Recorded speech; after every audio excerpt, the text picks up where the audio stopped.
کسی آدمی کو شایع نہیں کہ اللہ اسے کتاب اور حکومت اور نبوت عطا فرمائے پھر وہ لوگوں سے کہے کہ اللہ کو چھوڑ کر میرے بندے ہو جاؤ، بلکہ اس کو یہ کہنا چاہیے کہ اے اہل کتاب تم ربانی ہو جاؤ، کیونکہ تم کتاب کی تعلیم بھی دیتے ہو اور کیونکہ پڑھتے پڑھاتے رہتے ہو۔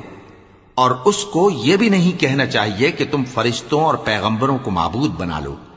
بھلا جب تم مسلمان ہو چکے تو کیا وہ تمہیں کافر ہونے کو کہے گا؟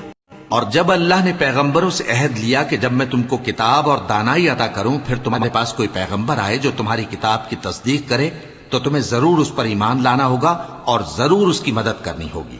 اور عہد لینے کے بعد پوچھا کہ بھلا تم نے اقرار کیا اور اس اقرار پر میرا ذمہ لیا، یعنی مجھے ضامن ٹھہرایا؟ انہوں نے کہا ہاں ہم نے اقرار کیا۔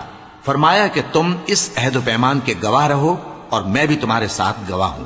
اب جو لوگ اس کے بعد پھر جائیں تو وہی بد کردار ہیں۔